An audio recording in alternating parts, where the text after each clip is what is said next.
بسم اللہ الرحمن الرحیم۔ حکمت لقمان۔ زمانہ جنگ میں حکیم لقمان گرفتار ہو گئے۔ ایک امیر تاجر نے آپ کو خرید لیا۔ آپ بظاہر شکل و صورت کے سادے اور سیاہ فام تھے۔ امیر کے دوسرے غلام اچھی صورت و شکل والے تھے اور ہمیشہ لقمان کا مذاق اڑایا کرتے تھے اور مالک سے ان کی بے جا شکایتیں کرتے رہتے۔ اپنے حصے کا کام بھی ان پر لاد دیتے۔ حکمت کا خزانہ رکھنے والے کبھی بھی شکایت کا ایک لفظ زبان پر نہ لاتا تھا۔ اگرچہ سر سے پاؤں تک جسم کا رنگ سیاہ تھا، مگر باطن کے انتہائی روشن، دانا اور عقل مند تھے۔ دنائی کی ایسی ایسی باتیں کرتے جو سنتا آپ کو دیکھ کر دانتوں تلے انگلیاں دبا لیتا تھا۔ مالک کے پھلوں کے کئی باغ تھے۔ جب درختوں پر پھل پک جاتے تو وہ غلاموں کو پھل توڑنے کے لیے بھیجتا۔ بعض اوقات غلام جتنے بھی پھل جمع کرتے ان میں سے اکثر خود کھا جاتے تھے۔ ایک دفعہ مالک کو خبر ہو گئی کہ غلام اکثر پھل خود ہی ہڑپ کر جاتے ہیں۔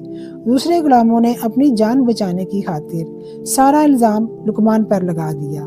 مالک لقمان پر بے جا ناراض ہونے لگا اور پہلے سے زیادہ سختی کرنے لگا اور خوب ڈانٹا۔ آخر حکمت کدہ مجبور ہو کر بول اٹھا، اے آقا، یہ جھوٹ بولتے ہیں۔ میں نے آج تک امانت میں خیانت نہیں کی۔ اللہ تعالیٰ کے حضور بے ایمان شخص کی بخشش ہی نہیں۔ اب مناسب یہی ہے کہ تو ہم سب کا امتحان لے لے۔ ہم سب غلاموں کو پیٹ بھر کر گرم پانی پلا اور خود گھوڑے پر سوار ہو کر جنگل کی طرف چل۔ غلاموں کو حکم دے کہ گھوڑوں کے ساتھ ساتھ دوڑیں۔ خدا نے چاہا تو سارا بید کھل جائے گا۔ میں سچ کہتا ہوں یا جھوٹ؟ امیر کو لقمان کی یہ بات پسند آئی۔ اس نے سب غلاموں کو زبردستی گرم پانی پلایا۔ لقمان نے بھی پیا۔ امیر نے اپنا گھوڑا دوڑایا اور ساتھ ساتھ سب غلاموں کو بھی دوڑنے کو کہا۔ تھوڑی دیر بعد غلاموں کا جی متلانے لگا۔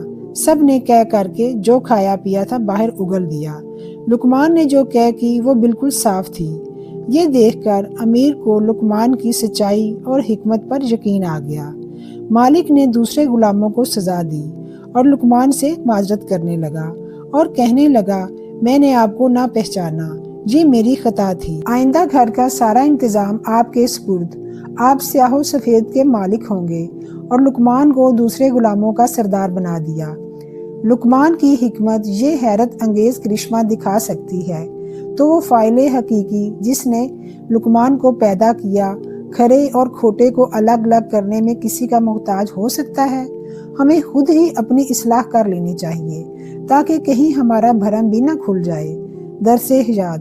اللہ تعالیٰ کی طرف سے عنایت کردہ حکمت و دانائی سے ایک شخص جھوٹ اور سچ کو ظاہر کرنے کا کام لے سکتا ہے تو کیا وہ مالک حقیقی تمام انسانوں کے جھوٹ اور سچ کے فریب کو ظاہر نہیں کر سکتا جو کہ سراسر حکمت کا مالک مختار ہے؟ انسان کا ظاہر نہیں بلکہ باطن اصل پہچان ہوتا ہے۔ جو لوگ وقتی فائدے کے لیے خیانت اور جھوٹ کا سہارا لیتے ہیں آزمائش کے وقت خود ہی بے نقاب ہو جاتے ہیں۔